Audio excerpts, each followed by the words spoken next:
and welcome to SPM IS Academy. Today we will analyze the Assam Tribune newspaper of 21st May 2020. Please note you can download the PDF version of today's newspaper analysis by clicking the link given in the comment section. You can download the PDF version of April 2020 magazine from our website spmisacademy.com. You can also log on to our online portal online.spmisacademy.com to access some of our freely available video lectures, and we request you all to join our WhatsApp group through the link given in the description section for more updated study materials. This is the list of the topics that we will cover from today's newspaper. And the first article is taken from editorial segment. It is about First International Tea Day, and this topic is important from our syllabus paper 3 international relations point of view, especially from the subtopic international institutions point of view. This can also be utilized in political science optional as an example of soft power, and this topic is also important from Indian or Assam economy point of view. So देखते हैं news article क्या है. Today that is 21 May 2020 is being celebrated as first international tea day. ये भी देखते हैं कि कैसे डिसाइड किया गया कि इस दिन को इंटरनेशनल टी डे की तरह सेलिब्रेट किया जाएगा. So we back in 2015 itself the government of India had suggested in a meeting of food and agricultural organisation inter governmental group meeting that was held in Milan in Italy.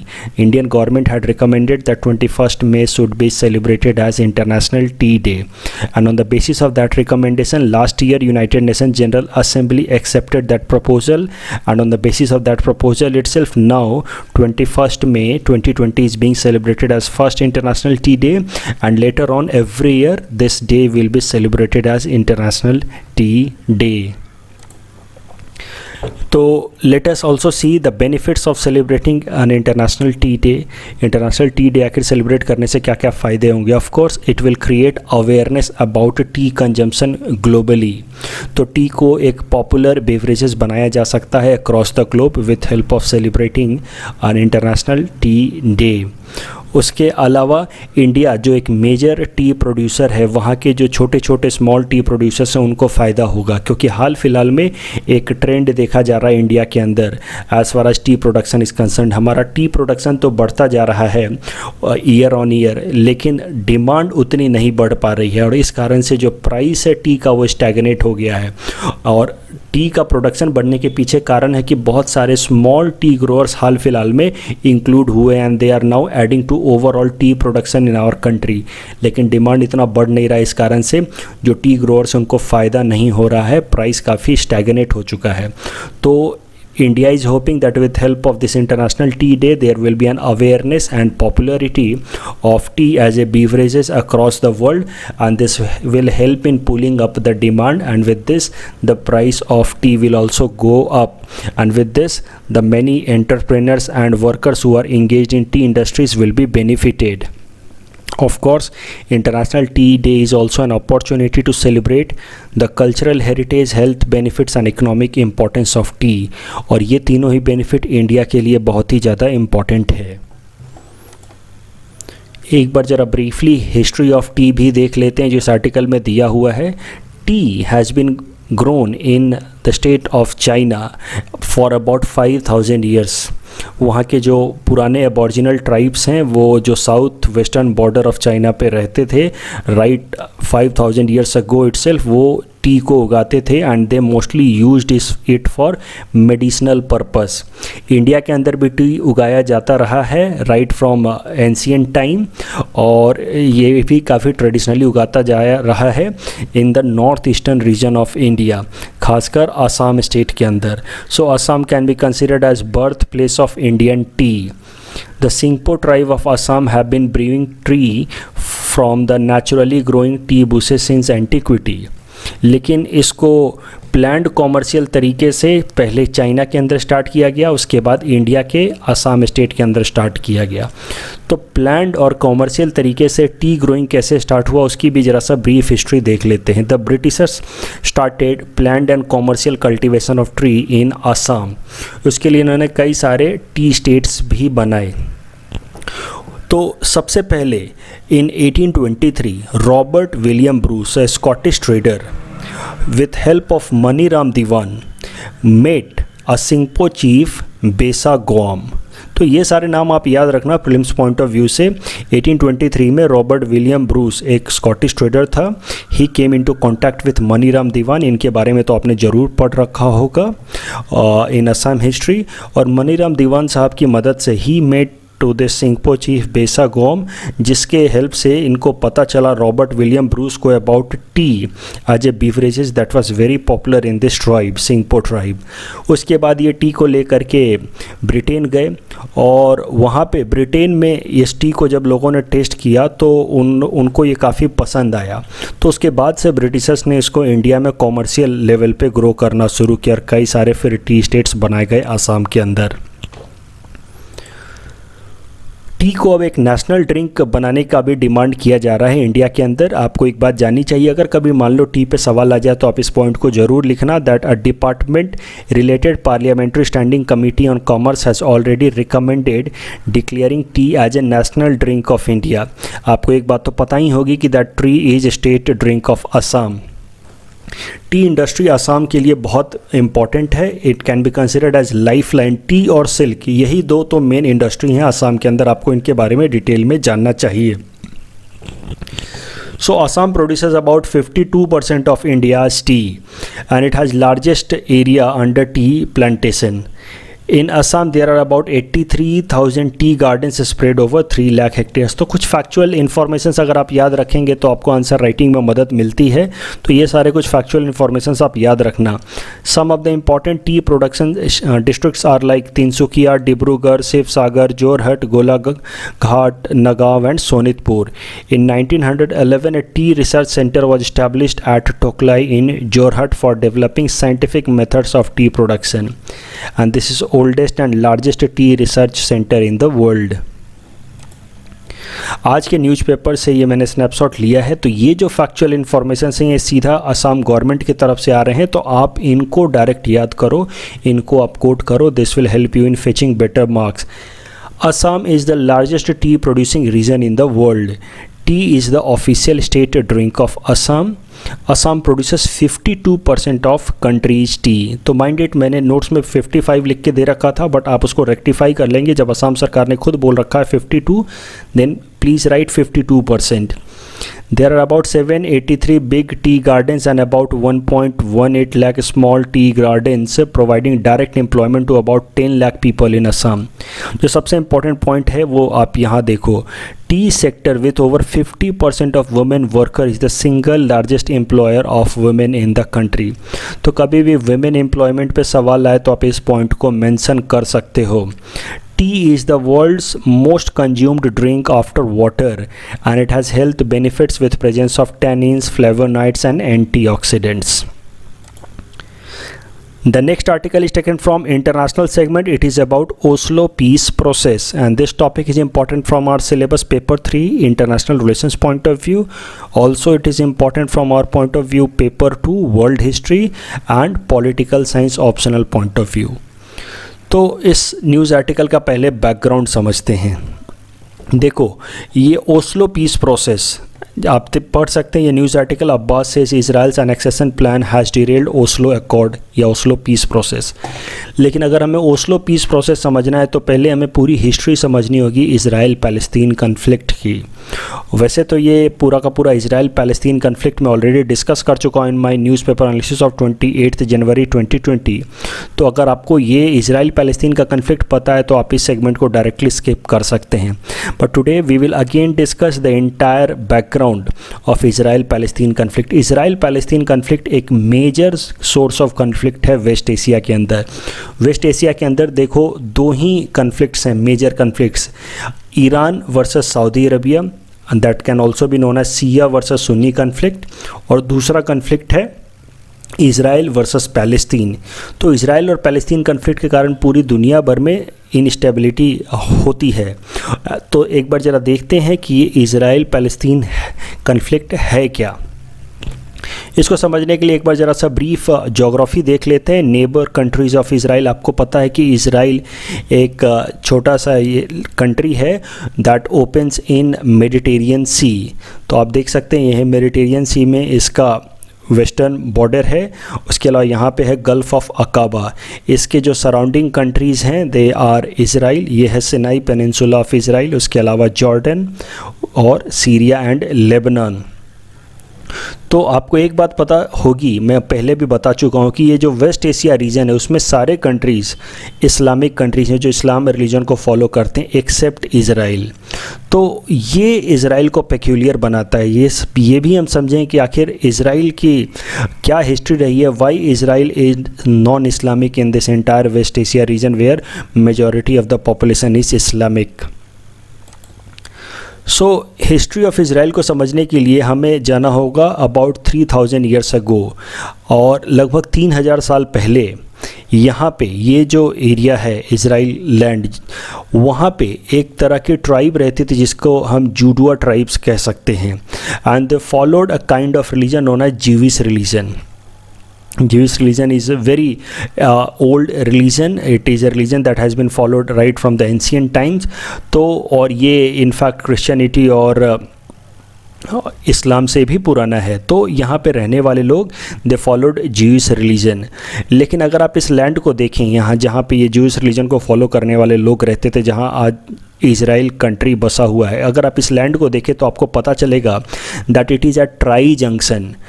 Try junction मतलब it is tri junction of 3 continents. ऊपर से आपको यहाँ पे Europe connected है, फिर दूसरे तरफ से आप एशिया कनेक्टेड, और तीसरे साइड से अफ्रीका कनेक्टेड है। सो दिस लैंड जहाँ पे इज़राइल बसा हुआ है, जहाँ पे आज से लगभग 3000 साल पहले जूस लोग रहते थे, this is a tri junction. तो जब आसपास के कॉन्टिनेंट्स में, यूरोप में, एशिया में और अफ्रीका में ट्राइबल लोग आने शुरू हुए, ट्राइबल सेटलमेंट होना शुरू हुआ, सो ये जो भी ट्राइबल्स हैं अगर उनको एक जगह से दूसरे जगह वॉर करना होता था, कन्फ्लिक्ट करना होता था, तो उनको इसी रीजन से गुजरना होता था। So the Israel location being tri-junction of these 3 continents made this place vulnerable to severe and frequent attacks. तो कई सारे ट्राइबल्स अटैक्स होते रहे इस रीजन के ऊपर because of its location eight tri junction. और इन रिपीटेड ट्राइबल अटैक के कारण धीरे धीरे यहाँ के जो जूस लोग थे वो यहाँ से माइग्रेट होकर के दुनिया के अलग अलग जगहों पे जाकर के बसने लगे। तो यहाँ पे आउट माइग्रेशन स्टार्ट हुआ of the Jews people living in this region. लेकिन ये आउट माइग्रेशन काफ़ी फास्ट हो गया, ये प्रोसेस काफ़ी हैस्टन हो गया after coming up of Islam. आपको पता है कि Islam came up in 7th century, and 7th century में जब इस्लाम आया तो ये पूरा एरिया काफ़ी ज़्यादा इस्लामिक पॉपुलेशन से कवर अप हो गया। और इस्लामिक रिलीजन के आने के बाद naturally there was conflict between people following Islamic religion and people who were living in this area who followed Jews religion. तो because of this conflict between Islam and Jewish religion, the people who followed Jewish religion and lived in this region had to out migrate from this region, and they left this place and they moved to different places of the world. Many of them went and settled in Western Europe, many of them also went and settled in USA. तो धीरे धीरे अब इस area में, इस waste Asia reason में ज़्यादातर जो लोग होने लगे दे वे आर नाउ फॉलोइंग इस्लाम। और यहाँ पे जो जूस रिलीजन को फॉलो करने वाले लोग थे उन्होंने अपनी जगह छोड़ करके दूसरे जगहों पे जाकर के सेटल होने लगे। लेकिन आपको एक बात समझनी है कि एक मूवमेंट स्टार्ट हुआ इन जूस लोगों के अंदर जिसका नाम है जायोनिज़्म मूवमेंट।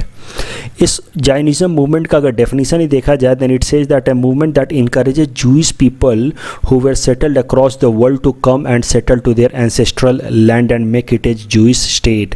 जैसे कि आपको एक बात पता होगा कि यहाँ पे एक छोटा सा सिटी है Jerusalem, that Jerusalem city is considered to be holy place for Jewish people because of their ancient temple here. तो इस कारण से जूस लोग भले दुनिया के अलग अलग जगहों पे जाके सेटल हो गए लेकिन वो अपने इस लैंड को काफ़ी सैक्रोसैंक्ट मानते रहे हैं, पायस मानते रहे हैं, सैक्रेड मानते रहे हैं। So they always had a feeling to come back to this land and settle here. जैसे कि इस्लाम धर्म को फॉलो करने वाले लोग, उनकी इच्छा होती है कि कम से कम जीवन में एक बार मक्का और मदीना के दर्शन करें, वैसे ही इजरायली लोगों के मन में एक इच्छा ज़रूर होती रही है। जूस लोग जो दुनिया के अलग अलग जगहों पर सेटल हैं उनके मन में एक इच्छा ज़रूर रहती है that they should come and at least visit Jerusalem once in their life. तो ये प्लेस उनके लिए काफ़ी सैक्रेड रहा है राइट फ्रॉम एंशिएंट टाइम। तो धीरे धीरे एक मूवमेंट स्टार्ट हुआ that let us go back to our ancient place. तो जो लोग अपने जीवन के आखिरी स्टेज में पहुंचने लगते थे, जूस लोग, उन लोगों ने एक नया मूवमेंट स्टार्ट किया that let us go back and settle to our ancient place, और वहीं पे जा कर के मरेंगे।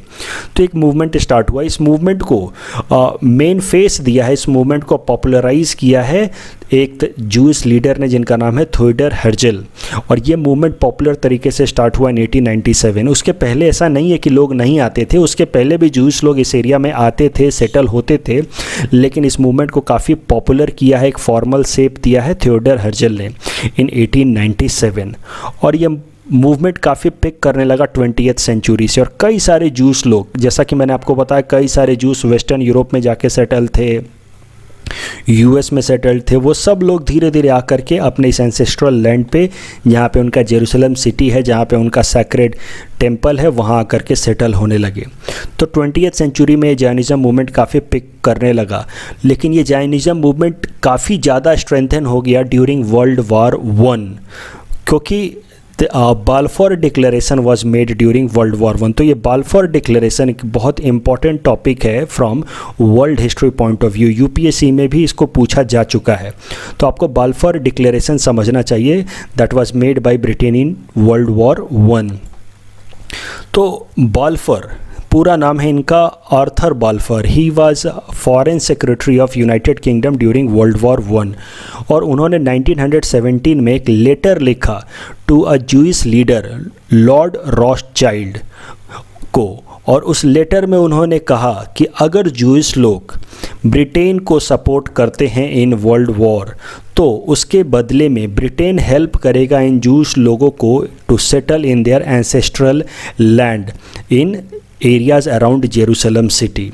तो ये एक प्रॉमिस किया ब्रिटेन के फॉरेन सेक्रेटरी ने जूइश लीडर लॉर्ड रॉथस्चाइल्ड को। तो इस प्रॉमिस के बाद जो ये जैनिज़्म मूवमेंट है और ज़्यादा पॉपुलर होने लगा, क्योंकि एक बड़े कंट्री ने अब प्रॉमिस कर दिया था that it will help. Of course UK was most powerful country at that time, और उसने प्रॉमिस कर दिया कि it will help Jews people to settle to their ancestral land. So naturally इसके बाद से जैनिज़्म मूवमेंट काफ़ी पॉपुलर होने लगा। ये वैसे तो लेटर लिखा गया था सीक्रेट तरीके से लॉर्ड रॉथस्चाइल्ड को, जो जूस लीडर थे, लेकिन बाद में इस लेटर को ओपन कर दिया गया, ओपन टू पब्लिक। तो जब इस लेटर को पब्लिक के लिए ओपन कर दिया गया, ऑफिशियल कर दिया गया, इसका मतलब अब ब्रिटेन ने ऑफिशियली एक्सेप्ट कर लिया that it is now official stand of Britain that after World War I, Britain will help these Jewish people to settle in their ancestral land around Jerusalem city। लेकिन world War 1 ख़त्म होने के बाद of course Britain was victorious side in World War 1, और उसने वो area, Israel के आसपास का एरिया कंट्रोल कर लिया था, बट फिर भी उसने अपना प्रॉमिस फुलफिल नहीं किया, and it did not help the Jewish people to officially settle in that area and make their own country.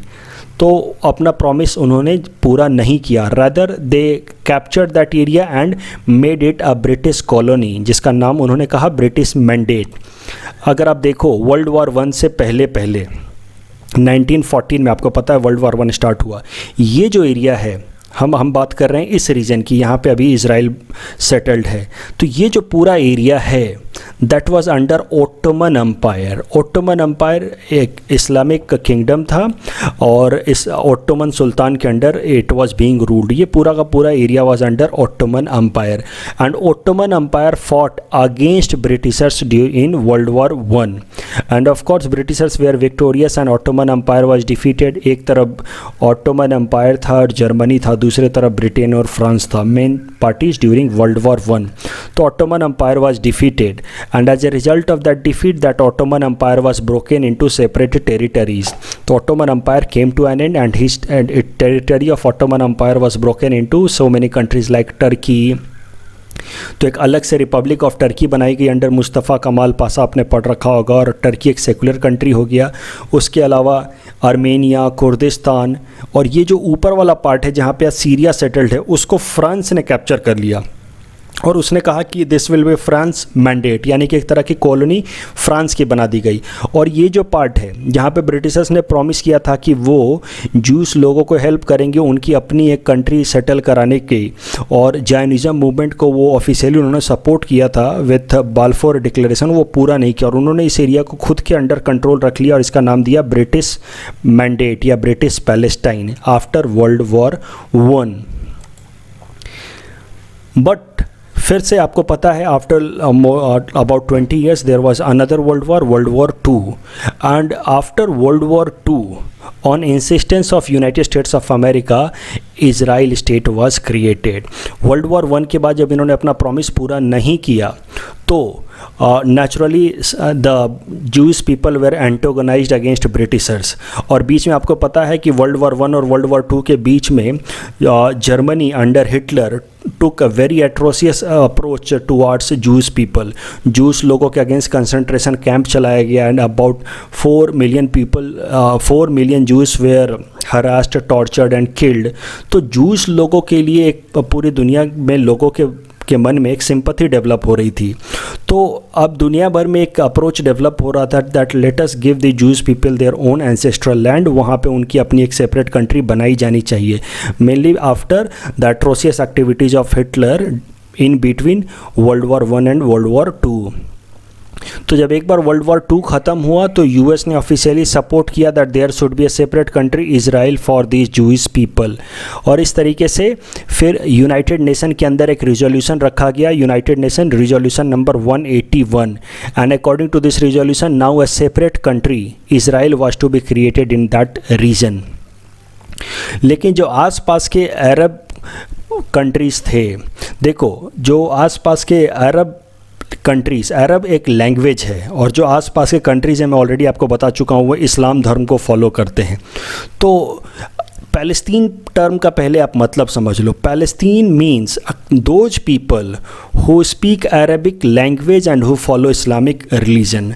तो उस एरिया में जनरली तो पैलेस्तीनियन लोग रह रहे थे, मतलब those people who spoke Arabic language and followed Islamic religion, and these people were mostly in Egypt, Jordan, Iraq, Syria, Lebanon. इन्हीं सारे कंट्रीज़ के बीच में ये पूरा एरिया बटा हुआ था।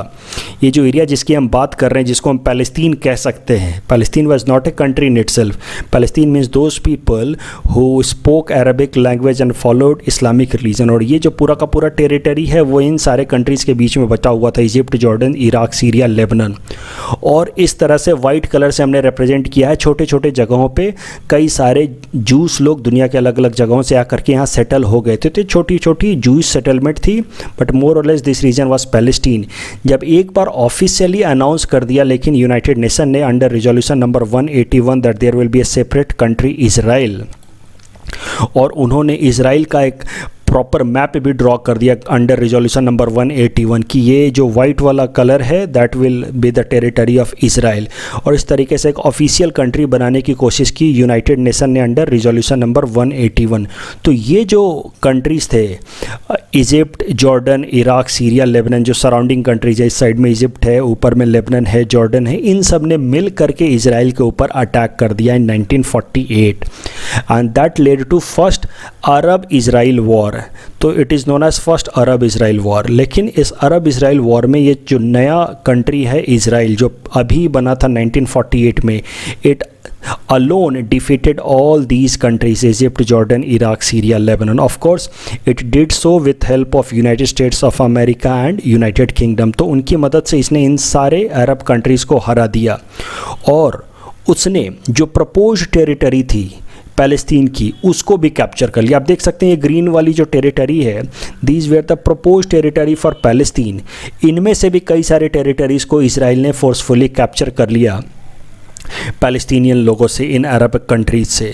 और फिर 1967 में सेकेंड अरब इजराइल वॉर हुआ, उसको 6 डेज़ वॉर नाम से भी जानते हैं। इसमें और भी सारी टेरिटरी इजराइल ने कैप्चर कर ली इन पैलेस्टीनियन लोगों से। तो धीरे धीरे अब कंडीशन ये है कि ये जो डार्क कलर से हमने रिप्रेजेंट कर रखा है ये according to resolution number 181 should be Palestine, लेकिन इसके कई सारे टेरिटरीज इलीगली इजराइल ने कैप्चर कर रखे हैं। This is more or less present condition. अगर आप हाल फिलहाल का कंडीशन देखें तो आपको पता चलेगा कि पैलेस्टीनियन लोग बस ये 2 छोटे टेरिटरी में सेटल्ड हैं। एक तो इस साइड में है वेस्ट बैंक, जहाँ पे पैलेस्टीनियन लोग सेटल्ड हैं, इसको वेस्ट बैंक नाम से जानते हैं, that is in between Jordan and Israel. और एक छोटा सा टेरिटरी यहाँ पे है गाजा स्ट्रिप। ये 2 ही छोटे टेरिटरी में अब पैलेस्टीनियन लोग सेटल्ड हैं और उनकी लैंड फोर्सफुल तरीके से इज़राइल लगातार कैप्चर किए जा रहा है। So the now problem is that the boundary is unsettled. Official boundary तो ये होनी चाहिए according to the United Nation plan, लेकिन इज़राइल इस बाउंड्री को मानता नहीं है। इज़राइल कई सारे टेरिटरीज इस पैलेस्तीन से कैप्चर कर चुका है और आगे और भी ज़्यादा टेरिटरीज लगातार क्लेम करता जाता है, रिक्लेम करता जाता है from these Palestinian people. So current status is that both Israel and Palestine do not identify each other as a legitimate country.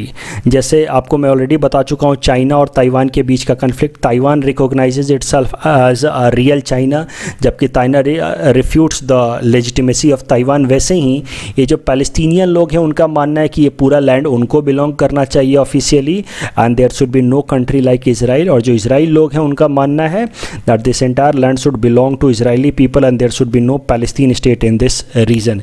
और ये आपस में लड़ते रहते हैं और इस कारण से, और इज़राइल जैसा कि मैंने आपको बताया लगातार ज़्यादा एरिया कैप्चर कर रहा है फ्रॉम दीज पैलेस्टीनियंस, तो इस कारण से पैलेस्टीनियन लोगों ने कई सारे टेररिस्ट ग्रुप्स भी बना लिए, एक्सट्रीमिस्ट ग्रुप्स भी बना लिए in order to fight back against Israeli. उसमें से काफ़ी स्ट्रॉन्ग टेररिस्ट ग्रुप है जिसका नाम है हमास, जो कई सारे टेररिस्ट अटैक्स करता रहता है इजरायली फोर्सेस के ऊपर। तो इन हमास और इजराइल के बीच में लगातार कन्फ्लिक्ट होने के कारण, और हमास इतना पावरफुल इसलिए है क्योंकि आसपास के जो अरब कंट्रीज़ हैं जैसे जॉर्डन, सीरिया, वो खासकर लेबनान, वो उनको सपोर्ट करता रहता है।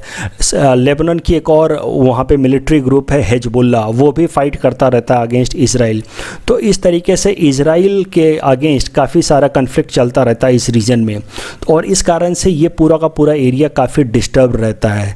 So as I said, the Israel Palestine conflict is one of the major region behind conflict in West Asia region. और वेस्ट एशिया रीजन जियोपॉलिटिकली बहुत इंपॉर्टेंट है, इकोनॉमिकली बहुत इंपॉर्टेंट है, क्योंकि this region is very much rich in oil and natural gas, इसलिए इस area में stability होना ज़रूरी है। And because of this the US initiated a process of stability in this reason when it initiated a process of negotiation between these two parties Israel and Palestine. और उस peace process का नाम है Oslo peace process. This Oslo peace process started in 1993 itself. Oslo आपको पता है it is capital city of Norway. तो ये ओस्लो पीस प्रोसेस स्टार्ट हुआ और जो पहला इसका एग्रीमेंट साइन हुआ that was signed in 1993 in Washington DC and second agreement was signed known as Oslo II accord in Taba Egypt in 1995। Oslo peace process के कुछ बेसिक प्रोविज़न देख लेते हैं।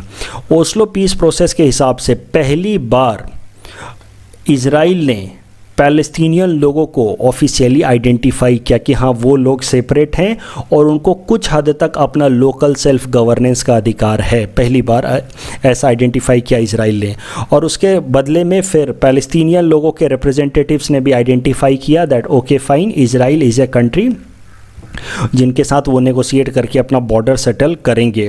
So with help of this उन्होंने पहली बार Israeli government ने Palestine के अंदर एक लोकल गवर्नमेंट बनाने की बात को एक्सेप्ट की। उस लोकल गवर्नमेंट का नाम है पैलेस्टीनियन अथॉरिटी, और उसके बाद से वहाँ पर रेगुलर इलेक्शन होते हैं और पैलेस्टीनियन अथॉरिटी के अंदर एक प्रेसिडेंट होते हैं। तो कुछ हद तक लिमिटेड सेल्फ गवर्नेंस का पावर दिया गया by Israel to these Palestinians after this Oslo peace process. और पैलेस्टीनियन अथॉरिटी की अपनी एक प्रेसिडेंट होते हैं जो पैलेस्तीन को रिप्रेजेंट करते हैं। और पैलेस्तीन के अंदर एक पॉलिटिकल ऑर्गेनाइजेशन है जिसका नाम है Palestinian liberation organisation. Palestinian liberation organisation के साथ आगे अभी इजराइल नेगोशिएट कर रहा है in order to resolve disputes like Israel and Palestine border disputes, illegal Israeli settlements. आपको पता है कि मैंने बताया कई सारे इजरायलीज इलीगल तरीके से जाकर के पैलेस्टीनियन एरियाज़ में सेटल होते रहे हैं। तो ये सारे जो अभी भी ओपन एंडेड डिस्प्यूट्स हैं उन पे अभी नेगोशिएशन चल रहा है between Israel government and Palestinian liberation organisation which is representative from Palestine side to negotiate with Israel. वो वहाँ की एक समझो तो आप एक पॉलिटिकल पार्टी है। सो ये जो भी ओपन एंडेड डिस्प्यूट है वो PLO और इजराइल गवर्नमेंट के बीच में अभी नेगोशिएट हो रहे हैं। अब करेंट डेवलपमेंट्स देखते हैं, series of recent development. Israel लगातार ज़्यादा से ज़्यादा एरिया कैप्चर किए जा रहा है पैलेस्टीनियंस का। इजरायली लोग जो हैं इजरायली फोर्सेस की मदद से जाते हैं और भी ज़्यादा एरिया कैप्चर करके वहाँ पे घर बना लेते हैं, अपना कुछ और एक टेरिटरी बना लेते हैं और सेटल हो जाते हैं। और पैलेस्टीनियन लोगों से ज़्यादा टेरिटरी अभी भी इजराइल कैप्चर किया जा रहा है। और इस कारण से जो पैलेस्टीनियन अथॉरिटी के प्रेसिडेंट हैं महमूद अब्बास, उन्होंने कहा है कि अगर इजराइल इसी तरीके से इलीगल सेटलमेंट करता रहा in Palestine, then Palestine will pull out of Oslo peace process. और फिर से ओस्लो पीस प्रोसेस के पहले वाला जो पोजीशन था बिटवीन इजराइल एंड पैलेस्टीन वो लेकर के आ जाएगा पैलेस्टीन। मतलब सरल शब्दों में Palestine will not officially recognise Israel as a legitimate country and Palestine will start attacking Israel. ये धमकी दी है महमूद अब्बास साहब ने कि वो ओस्लो पीस प्रोसेस को मानने से इनकार कर देंगे अगर इसी तरीके से इजराइल इलीगल तरीके से कैप्चर करता रहा ज़्यादा से ज़्यादा लैंड फ्रॉम पैलेस्टीनियन पीपल। अभी भी इस जो ये टॉपिक है काफ़ी लंबा गया है, that is why I am stopping it here. लेकिन ये बहुत इंपॉर्टेंट टॉपिक है इजराइल पैलेस्टीन कन्फ्लिक्ट, और अभी भी इसमें कुछ इशूज़ अभी भी मैंने डिस्कस नहीं किए हैं। For example, can we call Palestine a country? ये पहला कन्फ्यूजन रहता है स्टूडेंट्स के मन में कि क्या पैलेस्टीन को हम एक कंट्री कह सकते हैं। दूसरा, what are the criterias to identify a country? अगर हमें ये दूसरा सवाल का जवाब पता हो तो ऑफकोर्स हम पहले सवाल का जवाब खुद ही बता लेंगे। What are the criterias to identify a country? किस बेसिस में हम कह सकते हैं कि ये एक देश है। तीसरा, what is India's stand on Israel Palestine conflict and does India treat Palestine as a country? ये सारे क्वेश्चंस मैं अभी डिस्कस नहीं कर रहा हूँ। आई रिक्वेस्ट यू कि आप खुद इस पे थोड़ा पढ़ाई करें। मैंने आपको तो पूरा बैकग्राउंड बता ही दिया है, आप खुद इस पे पढ़ाई करें और मुझे इन सवालों का जवाब दें। And if you find any difficulty then I will take these questions in our later in any other day's newspaper analysis, because this topic is going to long, so we will have to discontinue it here itself. The next article is taken from economy segment. It is about Pradhan Mantri Vay Vandana Yojana. So जरा आप news article समझते हैं and then we will get into detail. Of course this topic is important from our syllabus paper 3 governance point of view, welfare schemes for vulnerable sections, since this scheme is for senior citizens. So senior citizens are part of vulnerable section. कभी इस topic से सवाल आए तो प्रधानमंत्री वाय वंदना योजना का जरूर जिक्र करेंगे. एक बार जरा न्यूज़ समझते हैं. Interest rate on this social security scheme known as Pradhan Mantri Vay Vandana Yojana has been reduced from 8% to 7.4% per annum. But the validity of this scheme has been extended till 31st March 2023. तो interest rate घटा दिया गया है, 8% से 7.4% कर दिया गया है. लेकिन ये स्कीम जो पिछले साल चलाया गया था, जो 2001 में ख़त्म होने वाला था, उसको 2 साल के लिए और एक्सटेंड कर दिया गया. मतलब इस स्कीम में 2023 तक आप चाहें तो इनरोल कर सकते हैं. This scheme will be valid till 2023. एक बार जरा इस स्कीम के प्रोविजंस को समझते हैं. It is a pension scheme for senior citizens age 60 years and above. सरल शब्दों में जो सीनियर सिटीजन है जिनकी 60 साल या उससे ज़्यादा उम्र हो चुकी है, 60 साल से कुछ भी ज़्यादा हो, 60 से 80 90 कुछ भी हो, वो इस स्कीम को अवेल कर सकते हैं. इसमें कैसा है, उन सीनियर सिटीजन्स को वन टाइम एक पैसा जमा करना है. LIC को इसमें इस स्कीम को इम्प्लीमेंट करने की रिस्पॉन्सिबिलिटी दी गई है. तो आप LIC से जा कर के इस स्कीम को कोई भी सीनियर सिटीजन खरीद सकते हैं, ऑनलाइन या ऑफलाइन मोड कैसे भी. उसमें कैसा है कि आप वन टाइम एक कुछ पेमेंट करेंगे और उसके बदले में आपको पेंशन मिलता रहेगा. आप चाहें तो आपको मंथली पेंशन मिल सकता है, आप चाहें तो आपको क्वार्टरली पेंशन मिल सकता है, आप चाहें तो आपको हाफ ईयरली मिल सकता है, या आपको एनुअल पेंशन मिल सकता है. और ये पेंशन आपको 10 साल तक मिलता रहेगा अगर आपने एक बार ये स्कीम खरीद ली तो. और अलग अलग अमाउंट ऑफ पेंशन के लिए अलग अलग आपको स्कीम खरीदना होगा. फॉर एग्जाम्पल, अगर आपको 1000 रुपये पेंशन चाहिए पर मंथ तो आपको स्कीम खरीदनी होगी 1.5 लाख रुपये की. अगर आपको मान लो चाहिए 5,000 पेंशन पर मंथ, तो आपको 7.5 लाख की स्कीम खरीदनी होगी। अगर आपको पर मंथ नहीं चाहिए, क्वार्टरली चाहिए 1,000 रुपये का पेंशन, तो आपको उसके लिए सिर्फ 1,49,000 एक बार में पे करना होगा। लाइकवाइज ये फिगर्स आपको ऑफकोर्स याद नहीं करने, बट मैं आपको बस समझाने के लिए मैंने फिगर दे रखा है कि आपने एक बार पैसा दे दिया, अब आपको हर महीने जैसा भी आपने स्कीम में ऑप्ट किया, हर महीने या क्वार्टरली या हाफ ईयरली या ईयरली बेसिस पे आपको पेंशन मिलता रहेगा। If you are a senior citizen for coming 10 years, 10 सालों तक आपको पेंशन मिलता रहेगा। और उस पेंशन जितना भी आपने स्कीम, जिस भी अमाउंट का स्कीम खरीदा है, उस पर आपको एक इंटरेस्ट मिलेगा। और वही इंटरेस्ट रेट मैंने अभी बताया, पिछले साल वो इंटरेस्ट 8% था, अब उसको घटा करके 7.4% कर दिया गया है। तो आपने जिस अमाउंट की पेंशन स्कीम खरीदी है, उस पर आपको इंटरेस्ट जोड़ करके भी मिलता रहेगा।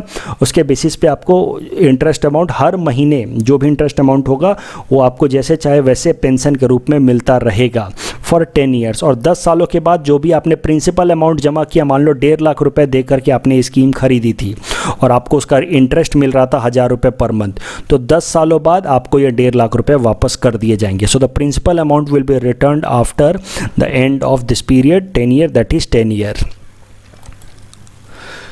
कुछ एक और भी प्रोविजंस हैं जो एग्जाम पॉइंट ऑफ व्यू से आपको याद रखने हैं। That scheme is exempted from any kind of tax like service tax और जीएसटी। तो एक बार आपको इस पे जो इंटरेस्ट की कमाई हो रही है उस पर आपको टैक्स नहीं भरना है। और अगर जो भी पेंशनर है जिसने मान लो ये स्कीम खरीदी है और वो 10 साल तक सर्वाइव कर जाता है, तो 10 साल बाद मैंने आपको बताया कि प्रिंसिपल अमाउंट रिटर्न कर दिया जाएगा। आपने 1.5 लाख की स्कीम खरीदी थी, हर महीने आपको 1,000 रुपये इंटरेस्ट मिल रहा था, 10 साल बाद आपका 1.5 लाख रुपये आपको रिटर्न कर दिया जाएगा। तो principal amount will be refunded. लेकिन अगर बीच में डेथ हो जाती है then the principal amount will be paid to the beneficiary. आपको ये सब सुन के इररिलेवेंट लग रहा होगा, बट ऐसे सवाल प्रीलिम्स में आ जाते हैं। That is why I am covering all these facts. This scheme also allows premature exit for the treatment of any critical or terminal illness or self of spouse. तो अगर मान लो सीनियर सिटीजन, उनकी कोई तबीयत ख़राब हो जाती है, उनकी स्पाउस की तबीयत ख़राब हो जाती है, तो वो बीच में भी पैसा विड्रॉ कर सकते हैं। बट बीच में पैसा विड्रॉ करने पे, यानी कि on pre mature exit 98% of the purchase price shall be refunded, यानी कि 2% पैसा काट लिया जाएगा। अगर आपने 1.5 लाख का खरीदा है स्कीम, तो आपको 98% पैसा वापस कर दिया जाएगा, 2% पैसा काट लिया जाएगा। In our query segment today we will understand about solar minimum and solar maximum. So देखो, सन की अपनी एक कैपेसिटी होती है सोलर रेडिएशन देने की, लेकिन वो कैपेसिटी वैरी करते रहती है। किसी किसी साल सोलर रेडिएशन ज़्यादा होते हैं, किसी किसी साल कम होते हैं, और वो वेरिएशन कुछ इस ग्राफ की तरह होता है। कभी कभार वो रेडिएशंस बहुत कम होते हैं, धीरे धीरे वो बढ़ते हैं इस वेव की तरह, फिर वो कम होते हैं। सो इस टाइम पे हम बोलेंगे सोलर मिनिमम है, इस टाइम में हम बोलेंगे सोलर मैक्सिमम है। और ये साइकिल मोर और लेस 11 सालों का होता है। मतलब 2 सोलर मिनिमम के बीच में लगभग 11 साल का वक्त होगा। जैसे आप देख सकते हैं कि 1974 में एक सोलर मिनिमम है, फिर 1985 में एक सोलर मिनिमम है, यानी कि बीच में लगभग 1980 के आसपास एक सोलर मैक्सिमम आएगा। ये सोलर मिनिमम और मैक्सिमम इसलिए डिस्कस कर रहे हैं क्योंकि ये जो साल है 2020, that is perhaps the year of solar minimum. NASA ने 2017 में ही बता दिया था कि 2020 सोलर मिनिमम वाला साल होगा, और इस कारण से शायद से इस साल थोड़ी गर्मी कम पड़ रही है क्योंकि ये सोलर मिनिमम वाला ईयर है, यानी कि the radiations coming from the sun is minimum. तो जरा सा कारण भी समझ लेते हैं कि आखिर सोलर रेडिएशंस वैरी क्यों करते रहते हैं, क्यों कभी ज़्यादा कभी कम। तो आपको तो एक बात पता है कि sun also acts like a magnet, the way our earth act like a magnet, वैसे ही सन भी एक मैग्नेट की तरह काम करता है। लेकिन जो सन का मैग्नेटिक फील्ड है वो अपना डायरेक्शन बदलता रहता है। हर 11 सालों पे वो नॉर्थ का साउथ हो जाता है और साउथ का नॉर्थ हो जाता है। जैसे यहाँ पे आप देख सकते हो, जहाँ से सोलर रेडिएशन से निकल रहे होते हैं उसको हम कहते हैं नॉर्थ पोल, और जहाँ वो जा रहे होते हैं उसको हम कहते हैं साउथ पोल। तो लगभग 10 सालों में नॉर्थ और साउथ पोल अपना अपना पोजीशन स्विच कर लेते हैं। तो होता क्या है कि जब नॉर्थ और साउथ पोल अपना अपना पोजीशन स्विच कर रहे हैं, यहाँ पे मान लो नॉर्थ काफ़ी स्ट्रॉन्ग है और साउथ काफ़ी स्ट्रॉन्ग है, धीरे धीरे वो मैग्नेटिक फील्ड कमज़ोर होने लगेगी और लगभग मैग्नेटिक फील्ड 0 हो जाएगी, और फिर धीरे धीरे नीचे के डायरेक्शन में नॉर्थ आने लगेगा, ऊपर के डायरेक्शन में साउथ आने लगेगा। तो इस तरीके से डायरेक्शन बदलता है, नॉर्थ है और साउथ है। धीरे धीरे मैग्नेटिक फील्ड्स कमज़ोर होंगी और अब ऊपर साउथ आने लगेगा, धीरे नीचे नॉर्थ आने लगेगा। This way the direction is switched between north and south of sun's magnetic field.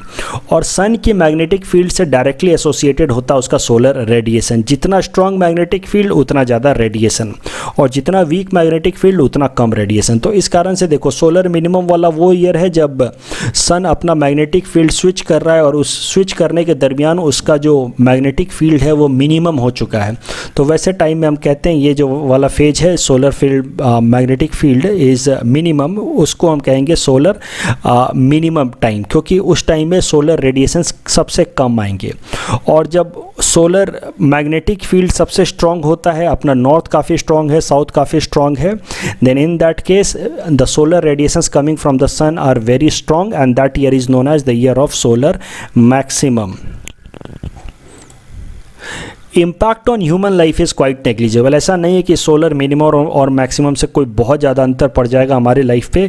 Temperature difference काफ़ी नेग्लिजिबल अमाउंट में होता है। नेवरदलेस इस साल थोड़ी सी गर्मी इसलिए कम पड़ रही है क्योंकि this is the year of solar minimum, तो टेम्परेचर थोड़ा कम हो जाता है। और टेम्परेचर कम होने के कारण होता क्या कि जो हमारा एटमॉस्फेयर है वो थोड़ा सा श्रिंक कर जाता है, क्योंकि आपको पता है कि कोई भी चीज़ थोड़ी ठंडी होती है तो कॉन्ट्रैक्ट होगी, तो हमारा एटमॉस्फेयर थोड़ा सा श्रिंक कर जाता है। और एटमॉस्फेयर थोड़ा श्रिंक होने के कारण जो सैटेलाइट्स हम भेजते हैं स्पेस के अंदर उनको थोड़ा कम ड्रैग लगता है। पहले मान लो 600 किलोमीटर तक, हाइपोथेटिकली मैं समझा रहा हूँ कि एटमॉस्फेयर 600 किलोमीटर की हाइट तक है, तो इस सैटेलाइट को पहले 600 किलोमीटर तक ड्रैग फेस करना होगा, तब तो जाकर के आउटर स्पेस में जाएगा।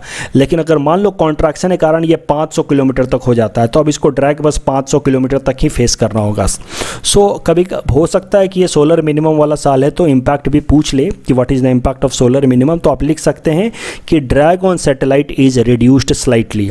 उसके अलावा during solar minimum the sun's magnetic field weakens and that provides less shielding from these coming rays, and this can pose as an increase threat to astronauts travelling through space. तो जो sun की magnetic field होती है that acts as a shield for solar radiations cosmic rays, तो उससे shielding थोड़ी सी कम हो जाएगी, and that way it can negatively impact the astronauts who are travelling in the space. उसके अलावा सोलर मैक्सिमम के क्या इम्पैक्ट होते हैं, जब टेम्परेचर थोड़ा हाई होगा because of solar maximum then it will lead to increased rainfall. At the same time solar maximum leads to more auroras, तो सोलर मैक्सिमम वाले ईयर में ज़्यादा से ज़्यादा ऑरोरास देखे जा सकते हैं। In our segment 400 most probable topics for upcoming UPSC prelims 2020, today we'll cover topic number 351 to 355. Topic number 351 is Universal Social Obligation Fund. So Universal Social Obligation Fund was established in 2002. This fund come from Universal Service Levy charge of 5% charge from all telecom operators on their adjusted gross revenue। और adjusted gross revenue से कई सारे news इस साल निकल के आए थे, सुप्रीम कोर्ट का जजमेंट हमने डिस्कस किया था, इसलिए मैं कह रहा हूँ कि ये यूनिवर्सल सोशल असिस्टेंस फंड इस साल के लिए इम्पॉर्टेंट है। तो जो भी एडजस्टेड ग्रॉस रेवेन्यू होता है उसका 5% पैसा अलग से यूनिवर्सल सोशल असिस्टेंस फंड में रख दिया जाता है, and that is part of consolidated fund of India. This fund is a statutory fund under Indian telegraph act of 2003, and this universal social obligation fund is being used for national optical fibre network project, and this fund comes under ministry of communication. Please attempt this question that is based on this topic. Topic number 352 is about Washington consensus. तो political science optional students इस Washington consensus को अच्छे से समझते होंगे। It is a new liberal approach that started in 1990। For others इस साल के लिए ये टॉपिक इंपॉर्टेंट है, सो एक बार जरा सा ब्रीफली देख लेते हैं। Washington consensus refers to a set of free market economic policy supported by prominent financial institution such as IMF, वर्ल्ड बैंक, US Treasury. A British economist named John Williamson coined the term Washington Consensus in 1989. Please attempt this question that is based on this topic. Topic number 353 is about overall mitigation of global emissions. This overall mitigation of global emission is stipulated under sub-article 6.4 of Paris Agreement. This means they should ensure a net reduction in emissions rather than just offsetting CO2 released in one country with saving elsewhere. आपको पता है Kyoto protocol में कैसा था कि आप carbon trading कर सकते थे. अगर आपको ज़्यादा प्रोड्यूस कार्बन इमिशन करना है तो आप किसी दूसरे से आप उसका कार्बन लिमिट खरीद सकते थे. इससे होता क्या था कि ओवरऑल कार्बन इमिशन तो कम हुआ नहीं, किसी दूसरे ने कम किया तो आपने उसके बदले में बढ़ा लिया. लेकिन पेरिस क्लाइमेट डील में हम कॉन्सेप्ट लेकर के आए overall mitigation of global emission, यानी कि हमें ओवरऑल ग्लोबल इमिशन को कम करना है. Please attempt this question that is based on this topic. Topic number 354 is about Indian Ocean Dialogue. Indian Ocean Dialogue is a flagship initiative of Indian Ocean Rim Association. आपको मैं already बता चुका हूँ. Indian Ocean Rim Association consists of 22 member countries across Indian Ocean, and the sixth, that is the recent Indian Ocean Dialogue, was held in New Delhi. It is track 1.5 discussion. देखो international relations में एक होता है track 1 discussion, जिसमें सिर्फ officials meeting होती है, foreign secretary या prime minister to prime minister, उन सबको हम कहते हैं ट्रैक 1 डिप्लोमेसी या ट्रैक 1 मीटिंग. ट्रैक 2 मीटिंग होती है जिसमें नॉन ऑफिशियल्स या प्राइवेट मेंबर जैसे कि एनजीओज या बिजनेस कम्युनिटीज़ एक दूसरे कंट्री के बिजनेस मैन मिलते हैं, आपस में नेगोशिएट करते हैं, पॉलिसीज़ फ्रेम करते हैं, उसको हम कहते हैं track 2 diplomacy.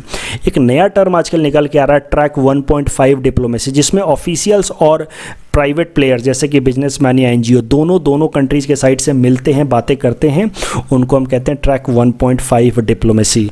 So this Indian Ocean dialogue was track 1.5 diplomacy, क्योंकि ऑफिशियल लोग भी थे, बिजनेसमैन भी थे, एनजीओज भी थे. Please attempt this question that is based on this topic. Topic number 355 is front of packet labeling. The Food Safety and Standard Authority of India has recently introduced draft food safety and standard labeling regulations of 2019. The most important part of the draft rule is that front of pack labeling and a red colored warning symbol to help identify food high in calories, saturated fats, trans fats, added sugar and salt. सरल शब्दों में food safety and standard authority of India ने एक नया guideline release किया है, जिसके हिसाब से जो भी जंक फूड वाले आइटम्स हैं उनकी जो पैकेटिंग होगी, पैकेजिंग होगी, उनका फ्रंट कलर रेड में होना चाहिए, ताकि लोगों को देख के ही पता चल जाए कि ये एक जंक फूड है. It is having more trans fats, added sugar, saturated fats. Please attempt this question that is based on this topic. This is the answer of question number 346 to 350 that we gave in yesterday's newspaper analysis. Today's question number 351 to 355 can be attempted by students, and you can submit the answer in the comment section. We will be sharing answer of these questions in tomorrow's newspaper analysis. That's all from our side for today. Thanks for watching.